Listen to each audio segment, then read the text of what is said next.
Welcome to the UP Notable Books Club, brought to you by the Upper Peninsula Publisher and Authors Association.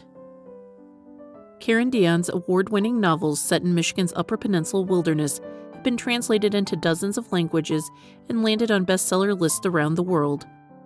She comes by her knowledge of the UP wilderness by dint of her having built and lived in a cabin off the grid near St. Ignace for 3 years with her husband and infant daughter.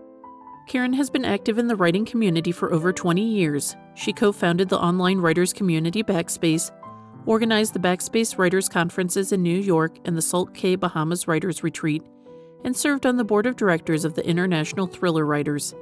Her previous book, The Marsh King's Daughter, was named a 2018 Michigan Notable Book, took home the Barry and the Crimson Scribe Awards for Best Novel. The Marsh King's Daughter will soon be released as a movie starring Daisy Ridley and Ben Mendelsohn. Well, I have here 6 o'clock, and so I want to welcome everybody who's here tonight to be with our 2-time UP Notable Book Award winner, Karen Dionne. Let's give her a hand. Thank you. Thank you for the awards. That's what's awesome about it. Sometimes you're in a very, very small group. So it's pretty exciting because tonight we're going to be talking about The Wicked Sister. And before we get carried away, Victor always likes to give us some UPPAA updates, or UPPAA. You say UPPAA. I always say UPPAA, right? Debbie talked me into saying UPPAA, so that's she must be right. She's more UPPAA than I am. So go ahead, Victor. Tell us what we can be expecting these days. Sure. There's exactly 5 days left to submit your stories for the UP Reader. If you want to be in UP Reader number 7, I am holding in front of me UP Reader number 4, and you'll see on the bottom it says with best-selling author Karen Dionne. Now, if you go to upreader.org and buy this, or pester your librarian, you'll have the complete transcript of Karen's talk that she gave to UPPAA in Marquette in June 6th of 2019, which seems like 100 years ago. I met her the day before I became president of this organization, and little did I know she was going to be up all night finishing the final draft of The Wicked Sister. She's nodding, and Yep. She gave an amazing keynote, and it's all captured in UP Reader number 4 if you want to read her tips about how she struggled to become the amazing author that she is today. So that's all I have for now, and I will turn it over to you guys. Yeah. So without any further ado, I know, Karen, you're a big draw, and we have a lot of excited people who read your book and maybe have read books, plural. So I don't want to take up too much time. Karen Dionne. Okay. Thank you, Evelyn. And thank you all for coming tonight and for having me and for the award. You know, it just as a writer, to be recognized by my fellow writers for the quality of my work, that just means a lot. So I really thank you for that.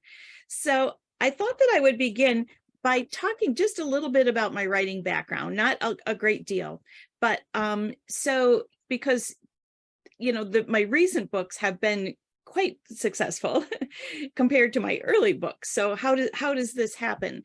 So I began writing seriously with a view to publication in 1998. And I signed with my literary agent in 1999 after making like every mistake possible as far as querying, and I was querying with a first draft, which, you know, do not do that if you are an aspiring writer, but I didn't know anything about the business. So I just sort of lucked my way in, if you want to call it that. My literary agent, he's still my agent today. He signed me even though the novel that I was working on at the time wasn't ready, because he felt that he liked the premise and he thought the writing was strong and I could pull it off with a rewrite. So 3 rewrites, 3.5 years later, we were both so tired of working on it. He sent it out to editors and we didn't get a sale. So I went back to the book, but I learned so much, you know, in the process. So I went back to the book that I had been working on while I was querying for agents. And this is it right here. This is my first published novel, Freezing Point. This is the mass market paperback size, but when Freezing Point came out, it was in grocery stores and drugstores and Barnes and Noble and Borders. We still had Borders then. So this was super exciting. So, and then my next book, Boiling Point, came out a couple years later. These two books are science-based thrillers, similar to what Michael Crichton writes, set in the present day, but with a heavy dose of science in them. And, you know, that's what I started writing because that's the kind of book I like to read. And at the same time that I was writing and seeing these books published, I also got very involved with Writers Online. So here's a little plug for UPPAA, you know, because you guys know when you band together, you know, what is this? The sum is greater than the total of its parts, right? You know, so you help each other. This was in the early days, 1999, 2000. I didn't know any writers in person. So I started associating with Writers Online, ended up starting my own writers group, which grew quite large. And I put on conferences for aspiring writers in New York City for about 10 years. And I joined the board of directors of the International Thriller Writers. So while all this is going on, Freezing Point and Boiling Point, it was exciting to see them be published, but they only had modest success. And in fact, Boiling Point's sales numbers were so low that my publisher did not want any further books from me, which that happens. You know, it's a business, and you have to be you know, selling books in order to keep selling books, keep publishing. So there were a lot of times that I thought, well, you know, maybe this is as good as it's going to get, because, you know, having a couple of novels published in mass market paperback is more than a lot of other authors ever see. But and I thought, well, maybe I should just concentrate on the conferences and the other things that I was doing.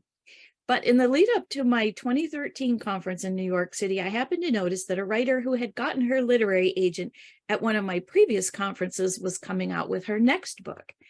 And I hadn't written anything, and it just hit me. And I thought, you know, I haven't reached my publishing goals. And I realized that I had gotten distracted by being so involved around the edges of writing, you know, with the conferences and the being on the board of directors and many other things. I wasn't writing. So I dialed back on those other things, and it wasn't too long after that I got the idea for The Marsh King's Daughter. I just happen to have a copy right here. And for me, The Marsh King's Daughter just changed everything. It was psychological suspense. It got a lot of attention when my literary agent sent it out to editors to see if anybody wanted to publish it. I should mention, for Freezing Point, my first one, we had one offer, and it came 6 months after he had sent the book out. We didn't even know that the book was still in play. Well, for The Marsh King's Daughter, my agent sent it out to a bunch of editors on a Monday. Tuesday morning, he heard back from many of them. They'd already read it. Wednesday, we had our first offer.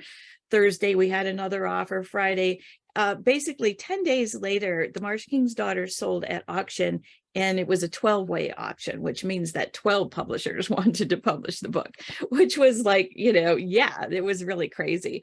And that was just for North American rights. So immediately after, The Marsh King's Daughter sold in a 7-way auction in the UK, and a 5-way auction in Germany, and a 3-way auction in Korea, and for a record amount in Poland. It just kept going like that. So altogether, The Marsh King's Daughter has been translated and published in 27 languages, which, yeah. So I say you would have to take all my previous publishing experience, combine it, and supersize it to equal what happened for The Marsh King's Daughter. For those of you who haven't read The Marsh King's Daughter, maybe I should say just briefly what it's about. So this is the story of Helena, who for the first 12 years of her life, she lives with her mother and father in a cabin surrounded by marsh or swamp in the Tequamatum River Valley in the UP, right? And during those 12 years, she doesn't see anyone except her mother and father, which might sound grim, but it's the only life she knows. She loves her life. She loves hunting and fishing and foraging. She's a little tomboy. They live entirely off the land. She finds out when she's 12, the reason they live like that is because her father kidnapped her mother when her mother was a teenager. And she's the product of that crime. And that's why he hid them away. And that's half the book. In the present day part of the book, Helena is a young mother of 2 little girls. She's living south of Grand Marais. Her husband doesn't know her history because there was a lot of notoriety when she and her mother left the marsh. And she just wanted to have a quiet, normal life. So she took a new name and she changed her looks. And so he knows nothing about her past. Her father has been in prison in Marquette for 13 years, I think it is, 15 years. And he escapes during a prison transfer and disappears into the Seney Wildlife Refuge, or so he makes police think. But Helena knows he's coming for her. So she has to use the hunting and tracking skills that he taught her when she was a little girl to find him before he can find her. So, you know, there's this cat and mouse game in the present mixed in with chapters from the past telling how she grew up and so forth. And I just want to add here at this point, I talk about the book a lot, you know, over the last few years. It's been 5 years since it published. And I've talked about it. My UK publisher brought me over to London to do some signings over there. And my Norwegian publisher brought me over to that country to do some talks and signings. But I love talking to UP people because you know these places I'm talking about. I can say Seney Wildlife Refuge and you know what I mean. So it's really fun to talk to you guys about this tonight. So when The Marsh King's Daughter sold, I took a 2-book deal with my publisher, even though I had no idea what the next book was going to be. And so that next book, of course, is what becomes The Wicked Sister, right? But at the time, I had a conversation with my editor, and we talked about what would the next book be. And he named 4 things that he felt that the follow-up book should share with The Marsh King's Daughter. So the 4 things were another psychological suspense, same or similar setting, a fairy tale element, and an intricate structure. And I was especially pleased that he named those last 2 things because that's what I was most proud of in The Marsh King's Daughter. Then of course, you know, he sent me on my way, go forth, write a book. The challenge for me was incorporating those 4 elements without just doing a copy of The Marsh King's Daughter, right? Those of you who've read it know that the fairy tale element in The Marsh King's Daughter, the book, the part of the story that's set in the past parallels the Hans Christian Andersen fairy tale of The Marsh King's Daughter. So it's very much focused on that one fairy tale. And if you've read The Wicked Sister, you know that I don't use any one particular fairy tale this time. Instead, I like to think of it as like, it's almost like a fairy tale itself. So The Wicked Sister, for those, again, who haven't read it, it's the story of Rachel, who, when the book opens, she's living in the Newbury Mental Hospital. I'm playing a little fast and loose with the dates, and the hospital is still active, even though this is, you know, contemporary fiction. And the reason she's there is because she believes that she accidentally killed her mother and father when she was 11. She's responsible for their deaths. And so, you know, she went into a catatonic state. They sent her to the hospital. She doesn't want to get better because, again, you know, she believes that being in the hospital is like a self-punishment for what she considers a crime that she did. And so she finds out basically the end of the first chapter that she couldn't have done this thing. So she goes back to her home to try to sort things out. And home for Rachel. So Helena lived in this like rough cabin where, you know, in the middle of nowhere. Rachel's home is still kind of in the middle of nowhere, but it's a beautiful log cabin, just over the top. Everything is gorgeous. It was built, it's been in the family for generations, and her great-great-grandfather was one of the timber barons, you know, and he set aside this 4,000 acres for himself, and it's never been logged. Again, you guys know I'm talking fiction, right? Because you're not going to find 4,000 unlogged acres in the Upper Peninsula. But that's the beauty about writing fiction. You can just sort of make it up. Anyway, so Rachel's parents are wildlife biologists. Her father studies the frogs and amphibians that are on the property, and her mother studies black bears. And Rachel has a particular affinity for black bears. So much so that she even believes that she can talk to them. And again, you know, it's the opposite of Helena, because if Helena saw a black bear, she would, you know, shoot it and eat it, but she wouldn't try to talk to it. Anyway, So those are some of the differences, you know, between the two books and the rough story. But back to the fairy tale element. So, you know, again, I'm trying to create kind of an overall fairy tale feeling with the story. So this beautiful, you know, hunting lodge in the woods, that's like the castle in the forest, right? And then obviously there is a sister and a wicked sister, because that's the title of the book. And so, you know, you see that a lot in fairy tales too, like Cinderella and her stepsisters. There's a rivalry between sisters. And the wicked sister also has talking animals, right? Which is all in every fairy tale, the animals can talk. So I had a little fun with it as far as that's concerned. And I thought, I often am asked, like, what was the inspiration for the wicked sister? And the wicked sister is told in two parts. We have Rachel's story in the present and her mother's story in the past. So Rachel's story was actually inspired by a newspaper article I read many, many years ago. And it was about a little boy. I want to say he was 2 or 3. He was just a toddler. He was in the back seat, strapped in his car seat in the car, and he found a loaded handgun in his mother's purse. And he took it out and he shot her through the seat and he killed her, which of course is horrible. But for me, I thought, well, what would be the effect on that young man, you know, when he grows up? At some point, he's going to find out what he did, right? You know, you're not going to tell a little child, but somewhere along the line, he's going to know. And so, you know, imagine you're living your life and you're thinking, you know, I'm a good person, I wouldn't hurt anybody. And then you find out that you did this terrible thing. So that was the sort of thing I wanted to explore for Rachel's story. For her mother's story, that was inspired by friends of ours who adopted 3 siblings when they were fairly young, like maybe 4 to age 10. And the 2 younger kids did really well in the new environment. Obviously, there were some issues because they were available for adoption, right? You know, but the older child just became more and more of a handful, and he became violent toward his brother and sister. And when he was 12, it's his parents had to put him in an institution. They couldn't manage him anymore. And again, you know, talk about a heartbreaking sort of thing, right? You know, as a mother, they loved these kids. They'd had them for a long time. And how do you decide when it's beyond what you can handle, beyond what you can manage, you know?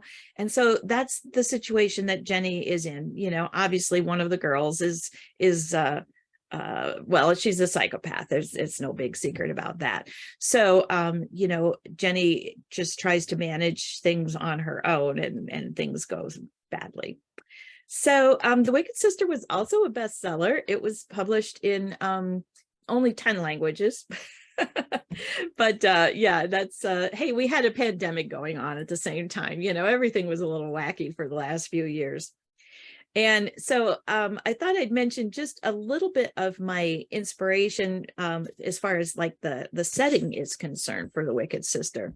If you read the book and you were thinking about this beautiful, over the top, gorgeous log cabin, were any of you thinking of Granite Loma in Marquette? Yep. So I didn't start with that. I started just, my husband and I did furniture upholstery, and we've been in some gorgeous log cabins, right?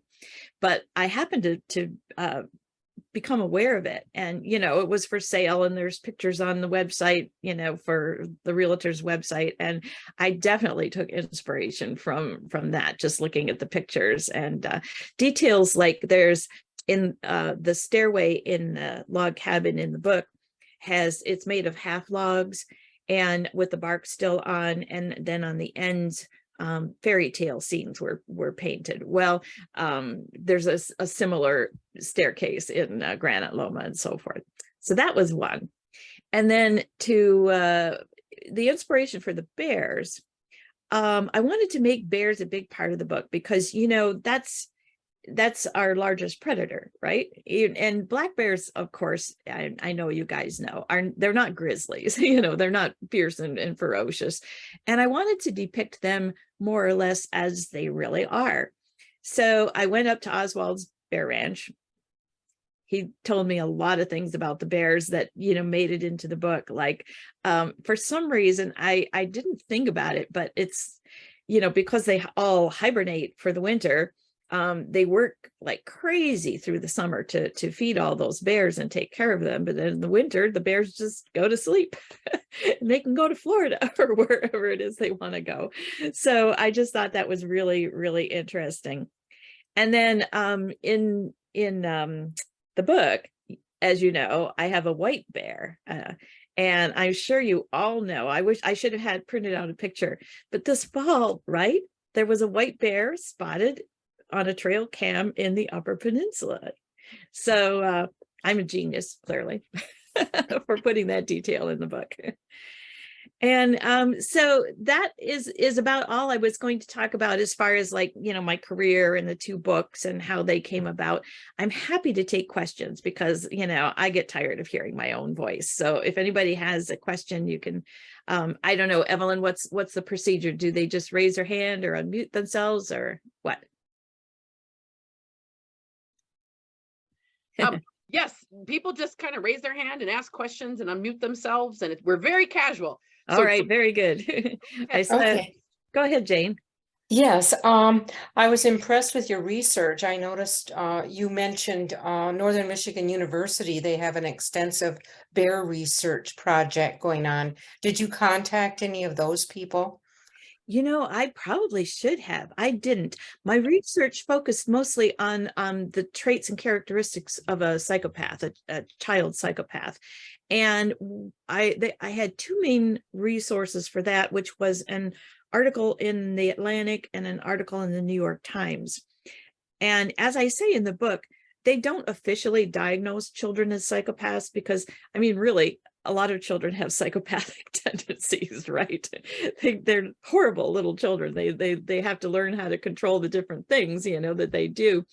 So you really can't diagnose them. But when you look at an adult who's a psychopath, and you can see the things that they did, as children that clearly, led to that and pointed in that direction.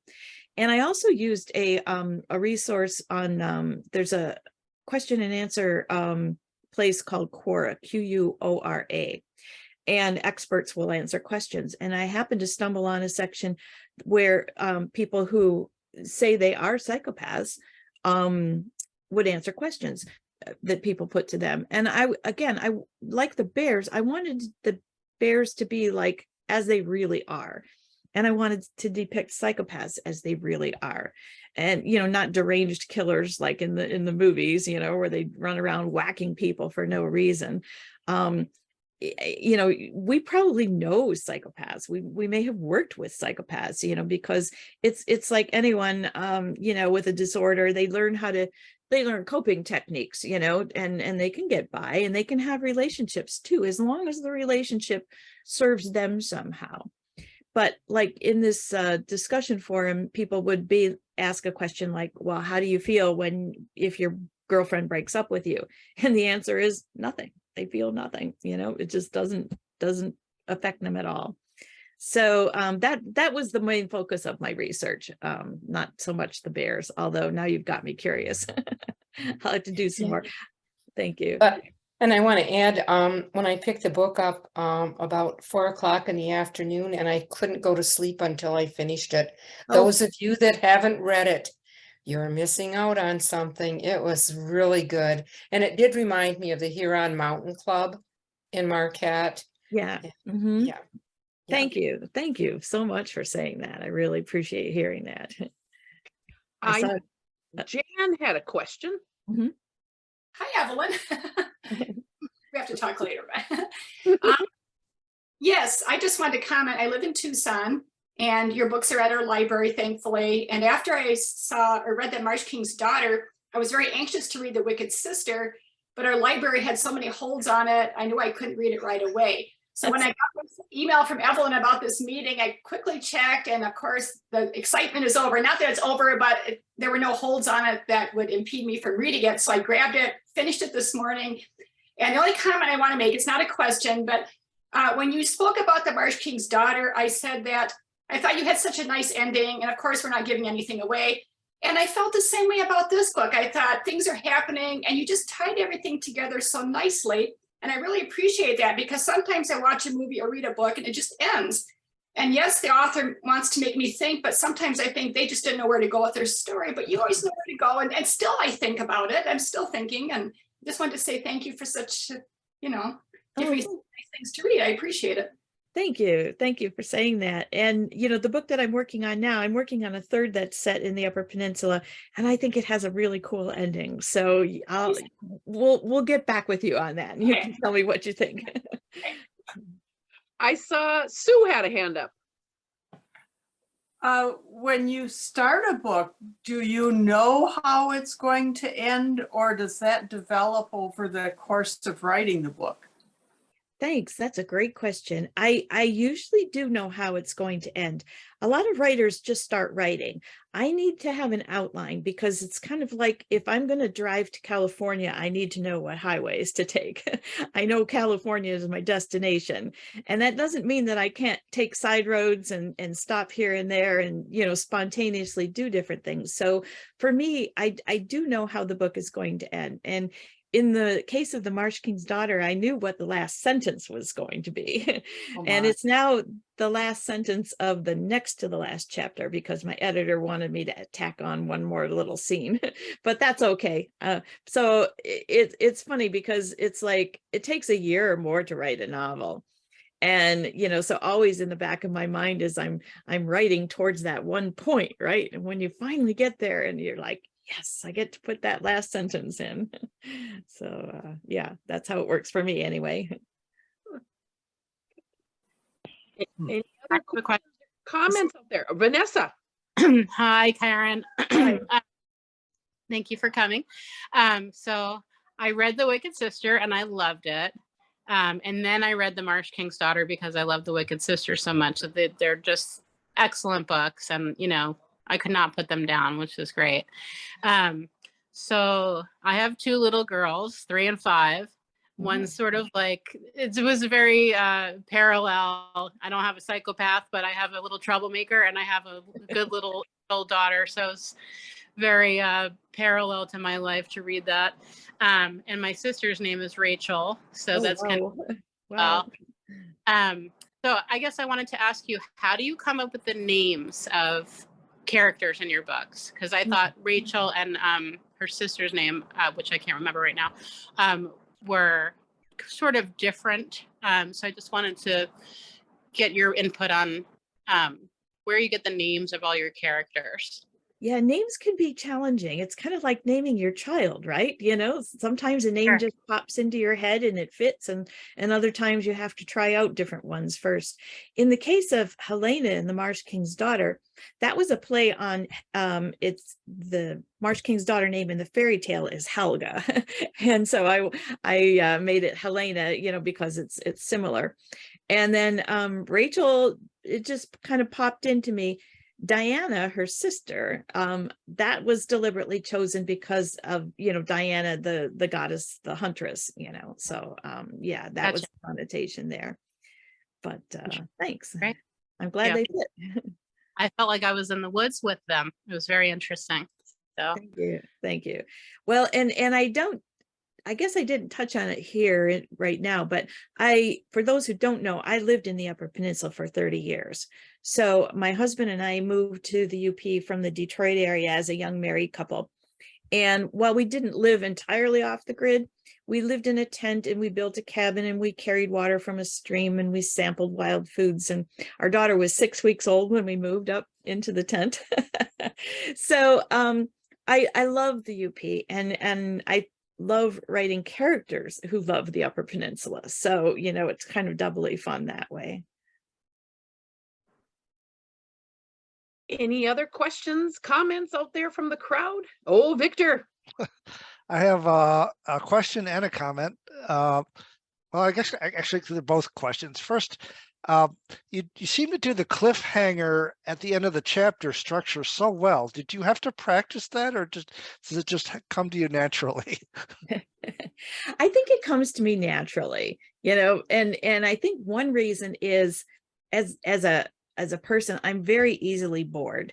you know, and so I like excitement in my stories. And yeah, the cliffhanger endings of the chapters, yeah, it just is like, okay. And especially, you know, like when I'm telling past and present, like in The Marsh King's Daughter, or two different characters as in The Wicked Sister, you know, I'm a little diabolical, you know, because I make the reader wait for a chapter before they get the continuation of where I broke off. So yeah, it's fun to do it that way. Well, it's working for you.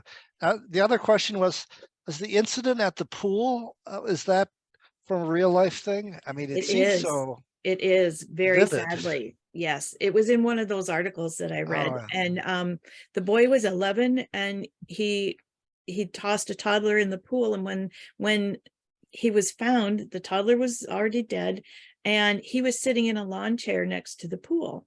And when they asked him why did he do this, he said he wanted to know what it looked like when somebody drowned.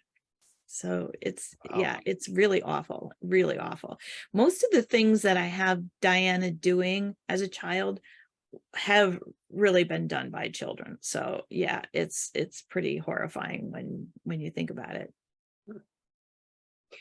I have well, okay, Terry, go ahead, and then I have a little comment. Yeah, my comment was with Wicked Sister, the change from the story in the present and bringing all that background in so skillfully. I mean, it was amazing. Thank you. I never felt lost, or of course frustrated, because you did leave things hanging and make us focus on something else, but I know it's clearly intentional, and you know, to keep people reading. But that is a difficult thing to do for an entire book, you know. I mean, I've written things where I put a little backstory in, you know, a couple paragraphs or something. But I always fear that people are going to get too distracted from the story at hand. And because I can't remember in Marsh King's Daughter, I don't think that was applied so much. It's been a couple years since I read it. It is a challenge, and I actually wrote an article for Writer's Digest magazine on, you know, how to handle backstory in a novel. And Marsh King's Daughter, there are a lot of flashbacks, and so that kind of broke a lot of rules as far as that was concerned. And but I feel like the past informs the present. So, you know, if there's a reason why you're going into the past, then it's not extraneous and it's not going to bore the reader. You know, if it's important to the character, important to the story, if it's just stuff that happened before, you know, the actual beginning of the book, then maybe it shouldn't be in there. But I think, you know, with the judicious choices, you can handle backstory really well in a book. Over to Mary. Yeah, I've been to writers' conferences here in Montana and Oregon, and it seems like right now, because the publishing industry is in such a flux, you know, because of the online and all those things that are out there now, too, other opportunities, that it seems like there's kind of a little bit of I don't know what to call it. We were talking about it at my little writers group today about how, you know, certain editors will say, okay, we don't want any LY words, you know, no adverbs allowed. And all of a sudden, you know, you have to try to, okay, am I going to bend myself to, I mean, yeah, you don't want to overuse them, but on the other hand, sometimes you really need it. And Yes, then there was, yeah, and then there was a person in our group who has done like children's lit. And she said, you know, it made me so angry when somebody over in New York said, well, we don't think that rhyming books should be done anymore. I was like, what happened to Dr. Seuss? You know, it's just like a certain person who happens to have the power, you know, can dictate to everybody. And sometimes I just say, you know what, I'm going to do what works for me. Do you run into that? Well, that's absolutely the right way to do it. You know, it was 20 years before I had my breakout success, and I had written a couple other novels too that I didn't mention. And, you know, obviously if the character, especially if you're writing dialogue, you have to use, words that are natural to the character. And the main thing is to just, like, I think the most important things are to vary your sentence structure, so don't, mix up short sentences with long sentences and so forth. And I try to find, just the best word to convey what I'm trying to say. I'm sure that feeling when you're satisfied with it and you feel like, yes, that's a good paragraph. That's what I wanted to write. Yeah, I wouldn't worry about, what's reportedly coming out of New York, because when they love a book, believe me, they love a book and it can break all kinds of rules, like the Marsh King's Daughter did. I showed an early version to David Morrell because my agent likes it when their authors get endorsements from best-selling authors before he sends it out to editors so that they can see that others have already, read and enjoyed the book. And David Morrell, he isn't so much a household name, but he's responsible for creating the character Rambo. He wrote First Blood. And so he read an slightly earlier version of The Marsh King's Daughter, loved it, just loved it. But he said, I broke so many rules, with like the tense shifts and the multiple whatever. And he said, and God knows how many flashbacks. It's true. I even snuck a flashback in the climactic scene if you go back and look at the book. And I'm really proud of myself for sneaking that in there. So it's just a question of know what the conventions are and then break them when you need to. I've gotten criticized for flashbacks, and then I'll sit and I'll be reading a bestseller and there's a flashback right there. Yeah, that's great. Yeah, thanks. Yeah, don't give too much weight to what others say. Okay. The one thing I was going to say is when we're talking about psychopaths, I always think of this story. For those of you who don't know, I taught English for about 24 years, and a lot of those years I spent overseas. And when I was teaching in Pakistan, we read the story Flowers for Algernon, and maybe a lot of you guys know it, but in the story they use a Rorschach test, the ink blot test. And one of my students' father, he was a psychologist and he could actually read Rorschach tests, and very few people can. And he came to talk to my class about these tests and what they mean. And he said something, and I will never forget it, and I get goosebumps every time I think about it. He said, they do, if you're a serial killer, which, unfortunately there are serial killers, they do batteries and batteries of tests on these people, trying to figure out why they are that way. And the one thing that every psychopath has in common is when they've taken a Rorschach test, they always, people think, oh, they see monsters, they see demons, they see all this stuff. No, what every single one of them sees, I just get goosebumps when I tell you this, is they see things out of proportion. The little tiny people and great big trees, or a table that's huge and a chair that's tiny. And every psychopath has had that commonality. Wow. Isn't that weird? I don't know. I just had to share. Yeah. There's so much to know and so much to learn, That's really, and when you're sitting there talking about how you get on this website and they're answering questions, I think, whoa, because they are usually pretty interesting people to talk to. That's what he was saying too. And not always all that bad to work with. But there's these little links that people have found, and that's one that they found. Wow. That's very interesting. Yeah, way out there, but anyway. Yeah. Anything else about the Wicked Sister? Any questions, comments? Kristen put up her electronic hand. You're so tech savvy. Yes. I loved Wicked Sister. Absolutely. My comment is I love the use of taxidermy. I thought that was such a neat way to take something that's kind of common in Michigan, the UP especially, and then turn it to make it seem more than what it actually is. It can be something that's more gruesome than what what we're actually seeing.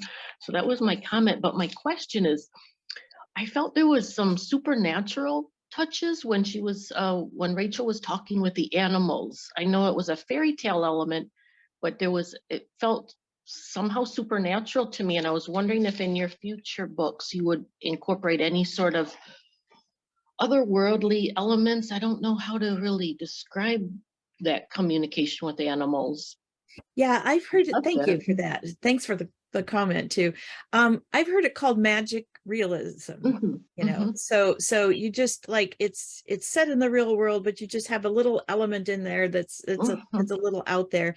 And I purposely wrote that so that readers could interpret it how they wished. You know, it could be like, well, Rachel's been in a mental institution, you know, maybe she's a little wacko, or it could be real to her, you know, because we know that there are people that can communicate with animals on a deeper, almost a spiritual level that, you know, the horse whisperer and the guy that was, you know, like really close with tigers, and I don't remember his name, you know, so maybe it's like that, or, you know, people can choose to think that it's maybe a little supernatural, but I'm not a fan of supernatural in stories. I like the real world. I think it's almost, and this is just me, I think of it as a cheat, you know, if you want something to happen in the plot, just don't make it just like magically happen, you know, make it real. That's harder to do in my mind.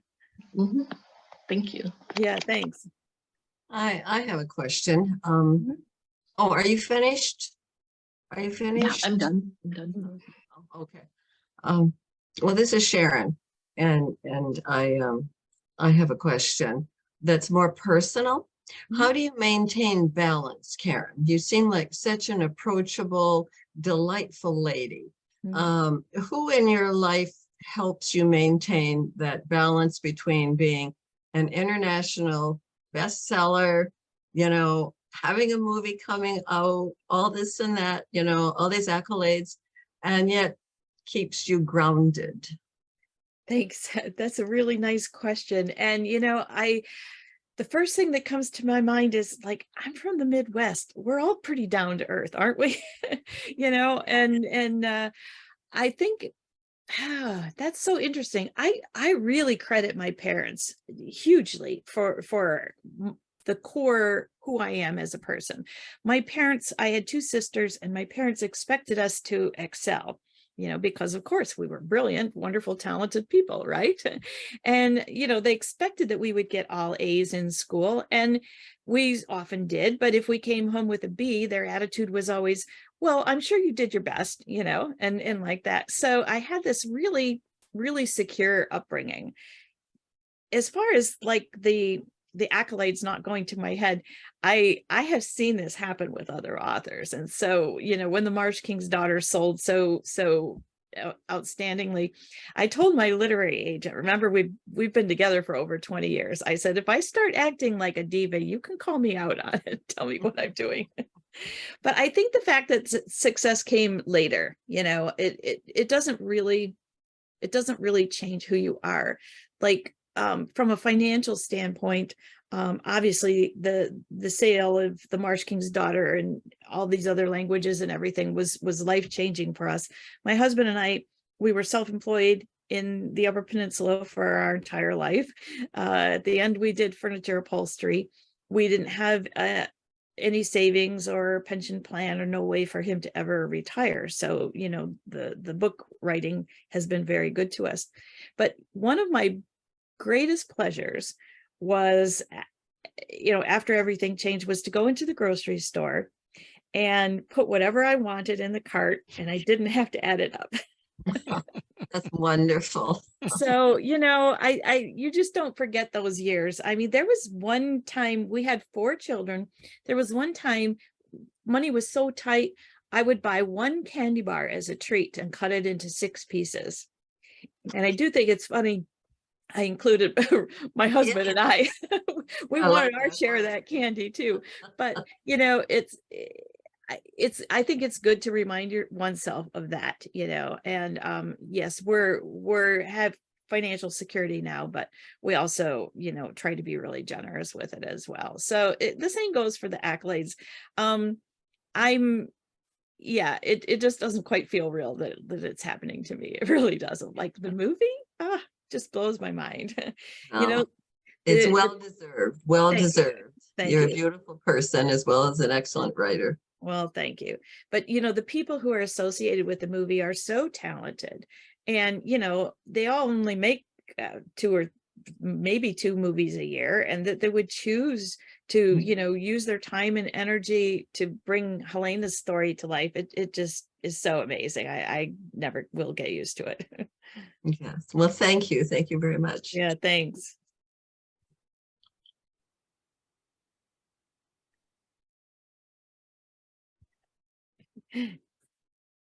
You're muted, Evelyn. Tell us a little bit about what you're writing now, or what, you know, Yes. a little taste. Sure. I'm actually really excited about it. So, you know, the Marsh King's Daughter uses the marsh or the wetland as its main setting, and the Wicked Sister uses the forest. So the book that I'm working on now uses Lake Superior, the Great Lakes, you know, because obviously that's a big part of Michigan, right? You know, and so it's set in Grand Marais. I'm calling the book, I don't know if this title will stick, but I'm calling it The Counterfeit Granddaughter. And the main character is a young woman. She grew up, well, she was a crack baby, grew up in foster care. She lives in Detroit in a really, really crummy neighborhood. And she makes her living running grandparent scams. So, you know what that is. She calls up old people on the phone and she pretends to be their granddaughter, and, you know, she needs money, and she gives them a story and they send her money. So as the book opens, her flat has burned down and she's lost everything she owns. So she makes one more grandma call. And for the first time in her life, she tells the truth about why she needs money. And her grandma not only sends her money, she says, you know, come stay with me till you're back on your feet. So that's what gets her up to Grand Marais. Okay. But what is fun, I think, is the grandma could be the counterfeit granddaughter of the title, because she claims without any proof whatsoever that she is the granddaughter of Ernest Hemingway. Now, we all know, you know, Hemingway was in the UP just once in 1919, but if he ran into her grandma, that's all it takes is once, right? So I'm, you know, instead of a fairy tale element of this book, I'm working with this Hemingway piece in the story. So it's really fun. And what's also fun for me, obviously, it's not just a side point, it's really central to the story. But Hemingway's early works are now in the public domain. So I can put even excerpts of his early short stories and poems in the book. So yeah, I'm having a lot of fun with that one. That sounds like fun. Yeah, I'm taking too long to write it. I'm sorry. I'm still finishing it, but maybe in another year it'll be ready on the shelves.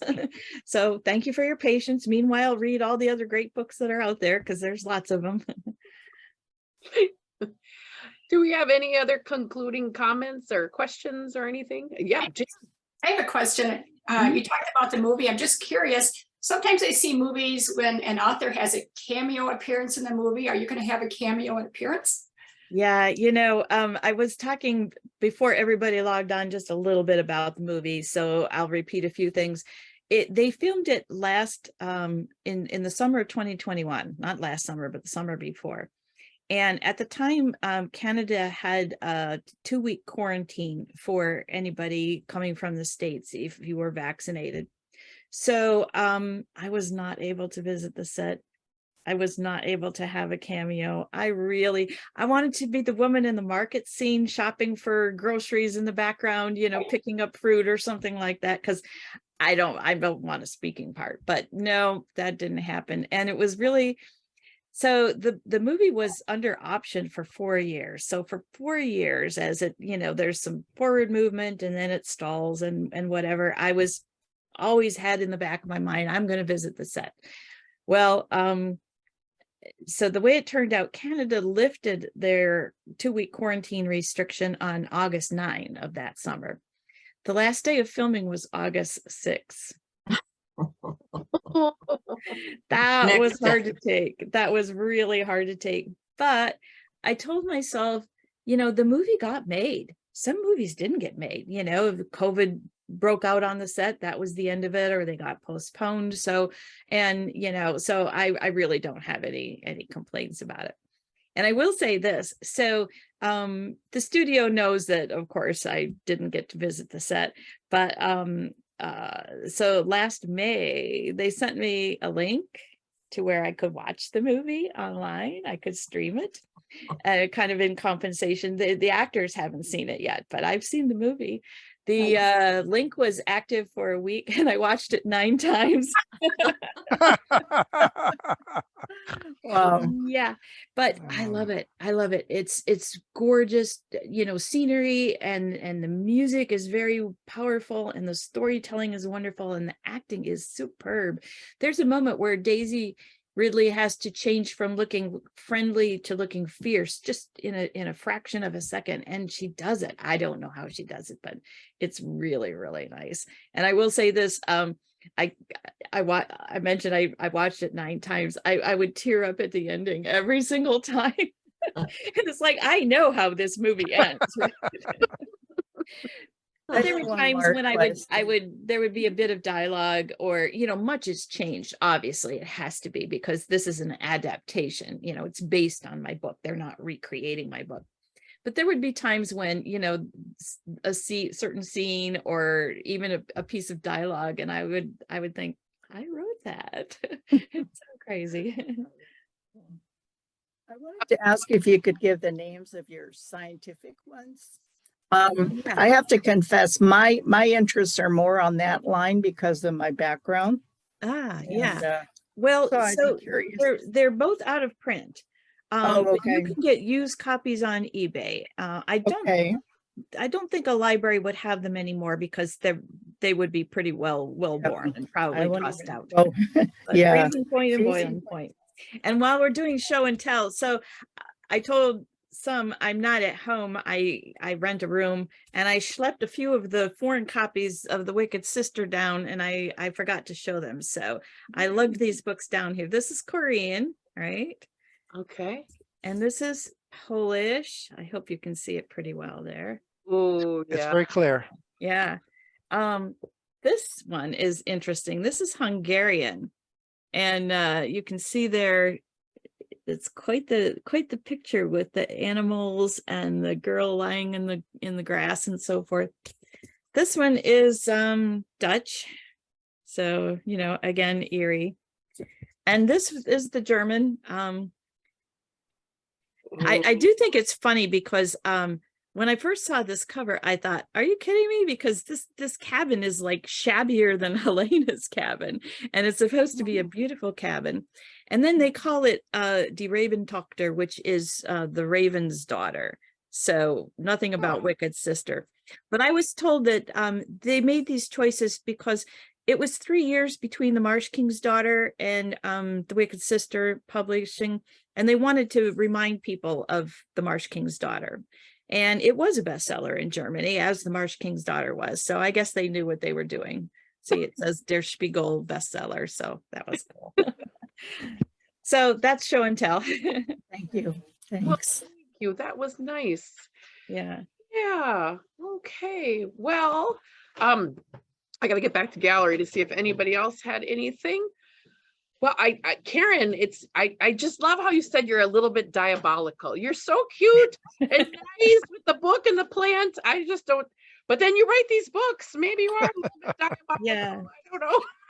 Well, and I want to add on that. So, like, I am fascinated by tragedy, right? I'm drawn to write about tragic things, but it isn't that by itself. It's how people get beyond that, right? That's what The Marsh King's Daughter and The Wicked Sister are.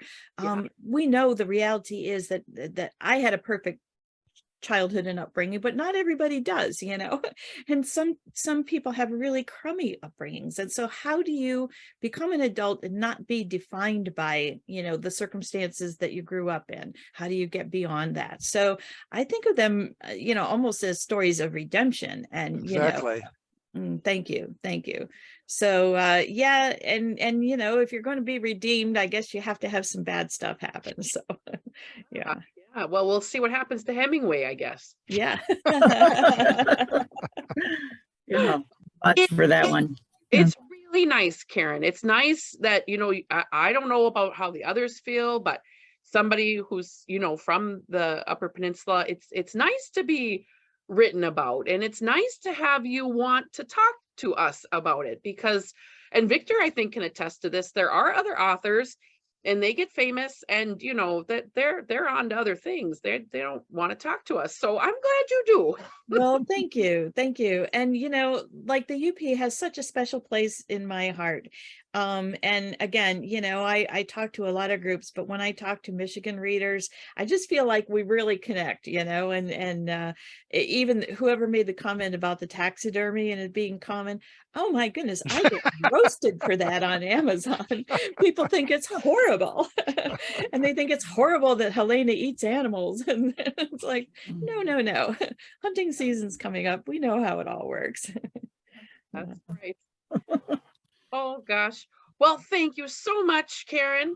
And I will be sending out the recording to those of you. I know a few of you had storm issues because the weather's not so good, and so you've been kind of coming in and out, but you'll be able to watch the recording in a few days or so once Brandy gets it all sewn up together for us, right, Victor? Brandy's amazing. I can't thank her enough. Yeah, she's really good. But thank you, Karen. We are eagerly awaiting the movie and of course your next book, and to see what happens with that grandma and the girl and Hemingway. And thank you for including us in your evening. So have a nice night, everybody. Thank you. Oh, thank you. Thank you. And Nina, I just saw your comment in the chat too. I appreciate that. Oh, good. I yeah. love your book. Thank you. Thank you. And Victor, nice to see you again. I hope we Absolutely. see you in person one of these days. Thank you, Evelyn. And thank you, everybody, for coming. You've been watching the UP Notable Books Club, brought to you by the Upper Peninsula Publisher and Authors Association. To join or for more information, please visit us at www.upaa.org or www.upnotable.com.